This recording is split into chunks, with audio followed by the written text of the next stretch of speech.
Hello, everyone. Can you hear me? Yeah, good. Well, welcome. Thank you for coming.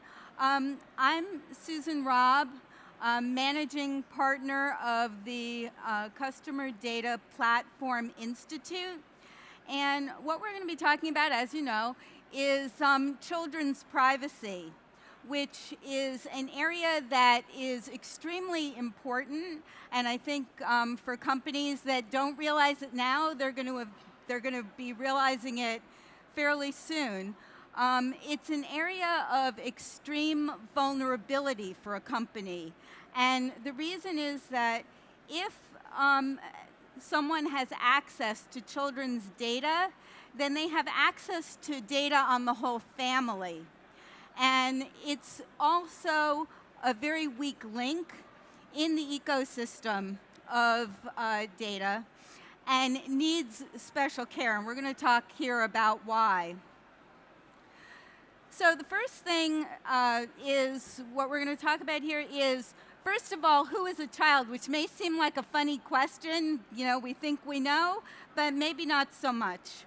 And secondly, what is children's data? And what are the key children's laws and major issues? As you know, there are different regulations all over the world. And what's best practice when working with children's data? So we'll start here. Who's a child? And the answer is actually, it depends on where you are. In the UK, a child is someone under the age of 18 or younger.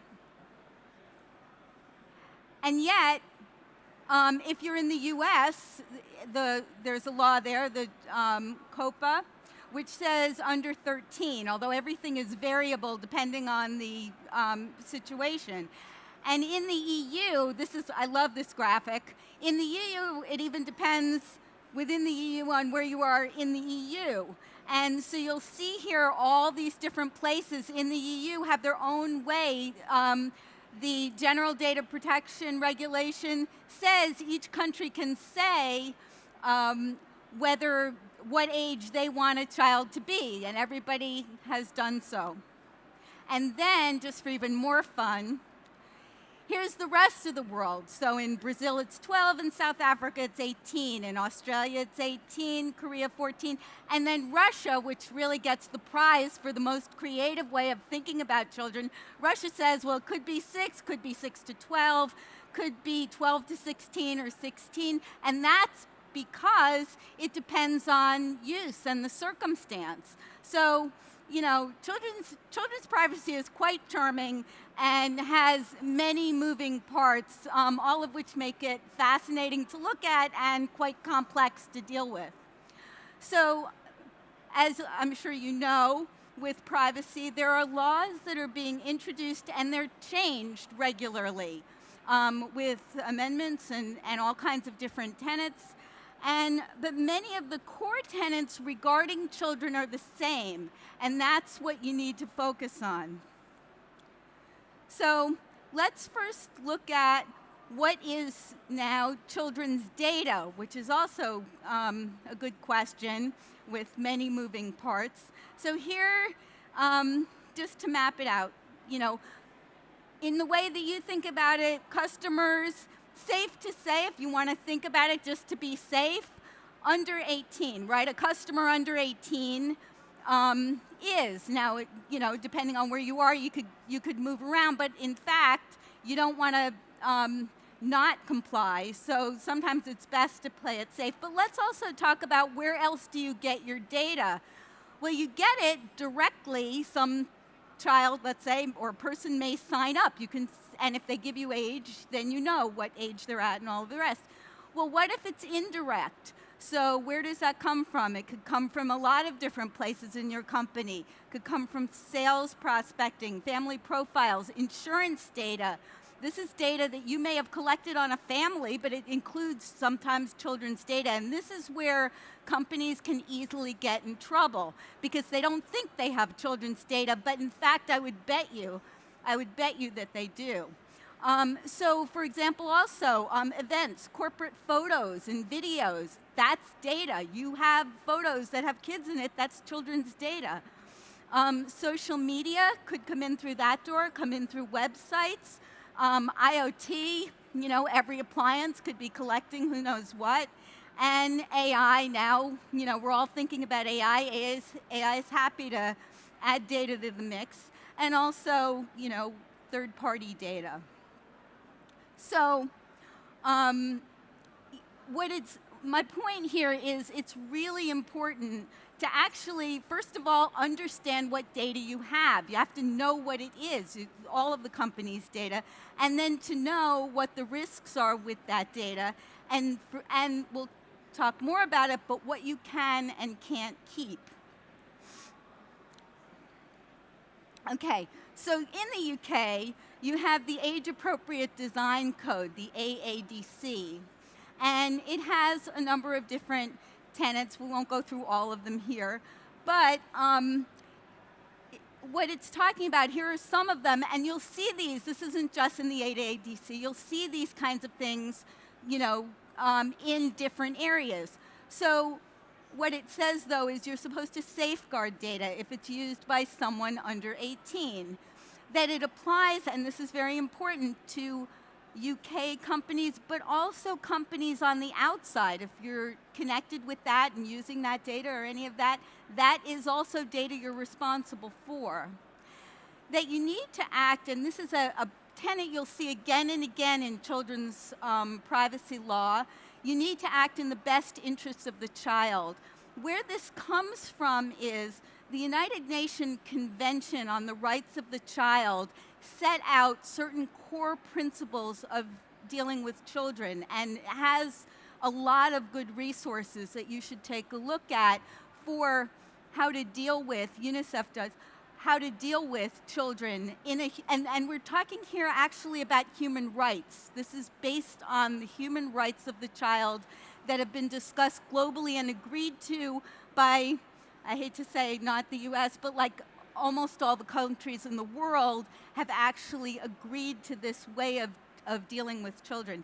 Anyway, those things, those core tenets are the right to privacy, acting, as I say here in this list, the best interest, and to keep children informed. They have the right to be informed, and actually we'll talk about that too, in a way that they can understand. It's all right to just tell them information, but if they don't understand it, then that's not being informed. So, the other thing you'll see here, I've put a little flagged little asterisk thing, use what's necessary or delete it. This is true for data and privacy all across the board. If you have data that you don't need, don't just keep it around, which as a marketer myself for many years, you always want to kind of keep it because you never know when you might want to use it. Frankly, with regulations, if you're keeping it and hanging on to it, you can easily get in trouble with it. So make sure you have it for a reason, and then when you don't need it, get rid of it. Also, kind of related to that, make your settings high privacy by default. This has to do with, you'll hear about privacy by default. This is to actually think in a proactive way about how you handle privacy. And again, the last point, provide a policy, a privacy policy, again, like to the UN Convention statement, that children can understand. Okay, so then what does GDPR say? And the General Data Protection Regulation, which we've all, I hope, all of you familiar with GDPR? Yeah, okay. And as you should be and need to be. It's the regulation that every other regulation holds itself up against. It's like GDPR, it's not like GDPR. It's very much the world standard for how to think about privacy, and that's been evolving. First of all, what that says is here, children are vulnerable and they deserve special protection. Age of consent, as I said, 16, but they can go, that's what you saw on that little honeycomb map before, they can go as low as 13. This other point, information should be transparent, accessible, and easily understood. and that children have the same data rights as adults. So, you know, again, my background is in children's marketing, coming out of the publishing world, and one of the things I think that doesn't happen, and I believe should always for children, they need to be respected as individuals and thinking individuals who you can engage with and should engage with in a responsible way. In terms of reasons for consent, you know, GDPR talks about things, reasons for processing, consent, adhering to a contract, protecting children, and legitimate interest. You'll hear whenever you talk about privacy, legitimate interest. Is it something that really needs to be there? And you need to be able to justify it, not just say, sure, I thought they'd be interested, and it seemed like a good enough reason to my company that's not okay. All right, in the United States, we have a law that goes back quite a ways, and it's called COPPA. You'll hear about that a lot too. Are all of you familiar with that? Yeah, okay. All right. So COPPA, the Children's Online Privacy Protection Act, says, it talks a lot about parents, right? Because with children, you not only, and this is what's fascinating about anything dealing with children, is that you're not only dealing with children, but you're dealing with the people who are involved with children, be it their educators, their parents, people who are kind of the gatekeepers to the world of children. So in COPPA, they do talk about, this has to do with online, you should inform parents before you collect information. You need to obtain parental consent. Again, we see the statement, don't collect more than you need, only keep what's necessary. And this has to do with compliance, have procedures in place to protect the information that's collected, and again, alluding to the privacy policy. Now, what about other places? And there's, you know, the laws are evolving every day. We, at the CDP Institute, we publish a privacy newsletter every week. And one of my favorite parts about it is we look at laws. You'll see a flag crop up on each issue where it talks about something changing or a new law all over the globe. And it's happening just all the time. Some that are notable here, LGBT is Brazil's. Processing, I'm just flagging a particular thing out of theirs that's a particular aspect of theirs that is to note. Processing should be done in the best interest of kids, and we're also talking teens, obviously, here. AADC, we talk about privacy by design, plan it into your program, and by default. The Irish Fundamentals, which is something that also has been done looking more in depth here, is let kids ask direct questions about data, engage with them so that they understand what's going on. That has to do with transparency. And PIPA, South Korea, take consent, and this is for mobile games. But I would remind you still, any industry you're in, you are dealing with children's data, and you need to know exactly how that is. China, parental consent required under age 14, and then India, online access under 18 requires verified parental consent.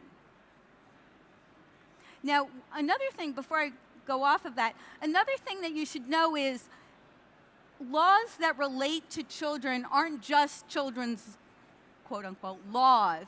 There are also all kinds of other laws that may allude to children, you know, as part of what they're about.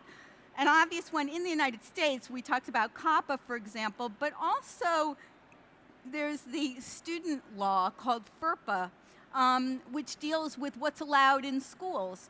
And so that might be obvious, right? Schools and kids, and that has to do with, you know, children's privacy. But so does HIPAA, which HIPAA has to do with medical, you know, health-related, what's allowed and what's not. So just because a law isn't called a children's law doesn't mean that it doesn't include important things that have to do with what you need to do to handle children appropriately and by law. Okay, so where does marketing fit in all this? And it's funny because, you know, when I have worked in marketing, both for my own company and at large corporations, you know, I always felt like marketing and communications, it's like if anything new came up in the company, somebody somewhere would say, oh, why doesn't marketing handle that? Or why doesn't communications handle that? And so it all ends up there in some way or another. But I think here, the particular thing is that marketing's role is very, very essential. You know, marketing is kind of the center. It's centered engaging with all different departments. It manages customer data and focuses on it. And it knows what the C-suite is thinking about. So that's a very important aspect as well. It also focuses on the long-term relationship with the customer. And in this case, you can think of the customer, it could be the parent or family, could be the kid. And you know, the potential for long-time value of the company is very, very great. So there's all of that, and the fact that marketing, in my mind, is the place that really advocates within the company for the customer. You know you're getting the feedback, and you should be able to translate for your company what customers care about. So here's that in a picture. So here are different areas that I see marketing as a central point, right? Your cybersecurity area has to think about, you know, security and data information and breaches and all of that. Your HR, we talked about insurance data and other information that the company keeps, that can sit in HR. Legal, obviously, thinks all about privacy and consent and all those things. PR has to do with messaging from the company.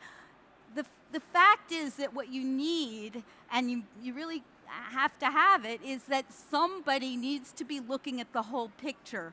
As a corporation, how are you addressing all of this in terms of your focus? Are you staying on track? And also, what's your messaging about? And marketing is that. Marketing is the center point, and that's why it's so important.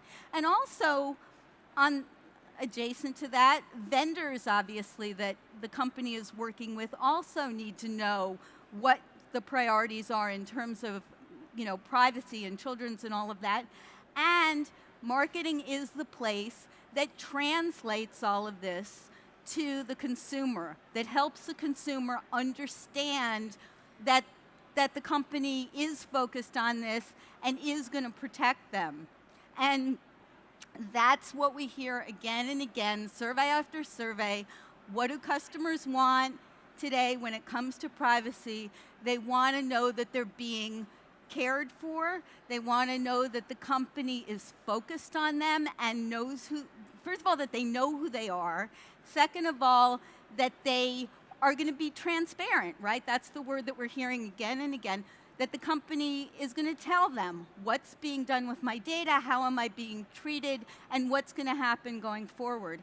And those are all absolutely critical issues for the consumer. And marketing is the one to make sure that not just their messages, but all of the messages across the company are helping the consumer understand that. Because if you don't get it right, somebody else who's competing with you will. And it's really important. Okay, so what if you don't? Okay, so what's the cost if you kind of don't do it? And if you get it wrong, how much could that really be? It's kids' data, so what? Well, so what is just, you can't think of it that way. And here's why. If you need big, big numbers, this is what's going to give you that. Look, this goes backwards, but shows you some huge costs. Microsoft, 20 million. Amazon, 25 million. Edmundo, 6 million. TikTok, 12.7. and the bottom two, of course, are fabulous. Epic Games, right? More than $500 million for not getting it right on children's data. And Instagram, 4.405 million. The thing about all of this is children's data and how you handle children may seem like a little quiet offshoot kind of thing that maybe you don't have that much children's data, so how much can it cost you anyway? But the fact is, reputationally, these are the costs. These are the actual, dollar amounts here that are examples, some of which have come through class actions to make sure that a company knows that this is not okay. But the other part of the damage is reputational damage. It's very clear to people outside that if you're hurting kids, that's probably not so much a good thing, so you just don't want to be there. You don't want to be perceived as not caring about how you're treating kids from your company. So, there are different advocacy groups that you'll hear about who are really challenging what companies are doing, or trying to outline what they should be doing. We talked about the UN, we talked about UNICEF to put that framework for how you should think about children.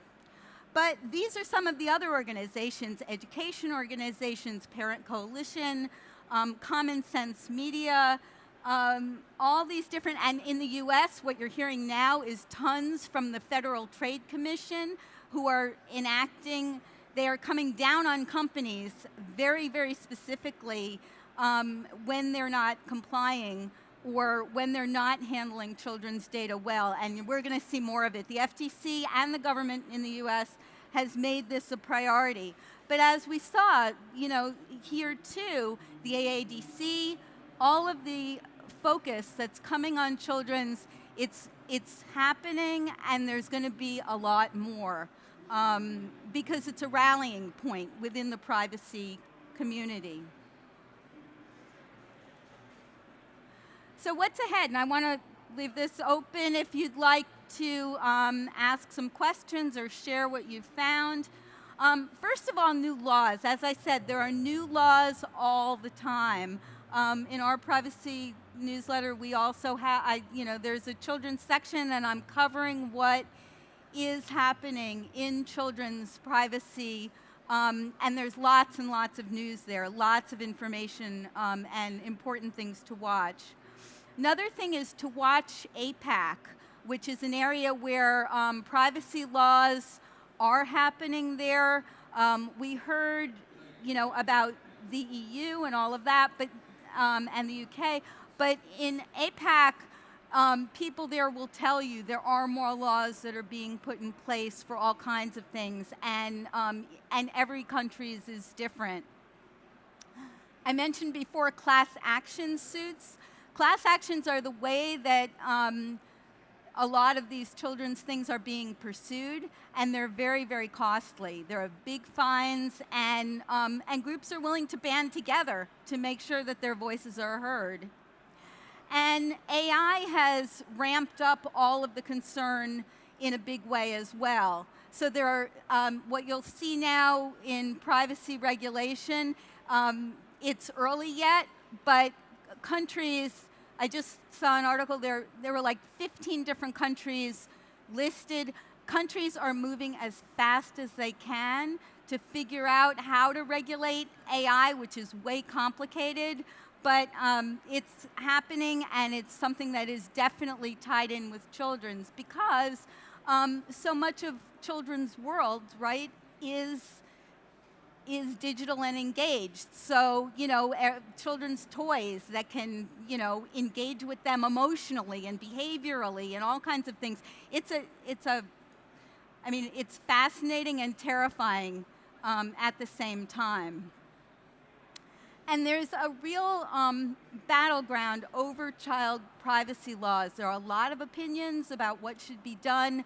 There's a lot, like even COPPA we talked about, there's a lot that's like not been looked at as thoroughly as probably it can be now, because when that law was created, there were so many things that weren't in play that are now. But that's why those areas are being changed. They're being refined all the time. So you need to know what's happening. And the other thing is that this is an area that is highly, highly politicized as well. It's an easy thing for government and government officials to flag because it's an emotional issue, and so you're going to be hearing more about it on that front too. In the US we have legislation that different sides are trying to push through for all different kinds of reasons. So anyway, so those are the kinds of things, and here, and the slides, I do want to say, because there's a lot of written down information, slides are available at our website at the cdpinstitute.org, and you can pull down a set of slides. But all of these kinds of things, keep what's necessary, review your policies, know the consent, set protocols so if a data breach or something happens, you're not caught off guard. And think, and this is really, really important, think about privacy by, proactively. It's not something to sort of say, oh, we'll figure it out on a play-by-play basis. It needs to be an overall coordinated effort. So I think we have, I could probably take one question. Does anybody have a question that I can answer for you, or anything that you'd like to share? Okay. All right. Well, thank you, everybody. I appreciate it. And I hope that it's given you a lot of information to work with. Thank you.